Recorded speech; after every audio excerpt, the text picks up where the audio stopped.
خود میاں نواز شریف صاحب سابق وزیر اعظم اور ان کے ساتھی ایک بیانیہ ہے جو کہے جا رہے ہیں احتجاج کی صورت میں وہ ریلی لے کے چل پڑے ہیں، وہ کنٹینر کرتے کرتے الٹیمیٹلی کنٹینر پہ پہنچ گئے۔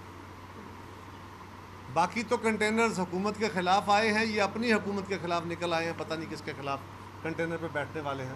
وہ ہمیشہ بیان کر رہے ہیں وہ یہ ہے کہ جی ہمارے خلاف سازش ہوئی ہے، تو ہم بار بار ان سے پوچھتے رہے ہیں کہ میاں صاحب ہمیں بتائیے تو صحیح کہ آپ کے خلاف کیا سازش ہوئی ہے۔ ہم نہیں کہہ رہے تھے، انہوں نے کہا کہ معاملہ عدالت میں چلا گیا، اب کیا مسئلہ ہے؟ عدالت نے فیصلہ دے دیا، اس فیصلے کے ساتھ جو کچھ ہو رہا ہے وہ آج ساری قوم بھی دیکھ رہی ہے، دنیا بھی دیکھ رہی ہے۔ یہ جو سارے صاحبان گلے پھاڑ پھاڑ کے کہہ رہے تھے کہ ہم فیصلہ قبول کریں گے، آج عدالت کے اس فیصلے کو سازش ڈکلیئر کر دیا گیا ہے۔ سازشیں اس ملک کی ایجنسیاں کرتی رہیں، ہوتی رہیں۔ ہم جب کہتے تھے کہ ہمارے خلاف سازش ہو رہی ہے تو ہمارے خلاف تو آئی جے بنوائی جا رہی تھی، ہمارے خلاف ملک قیوم کی عدالت سے فیصلہ کرایا گیا۔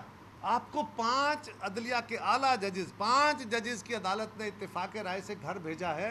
باقی جماعتوں کے بشمول ہمارے کسی فرد پہ الزام لگتا ہے، اس کو گرفتار پہلے کرتے ہیں، تحقیقات بعد میں ہوتی ہیں۔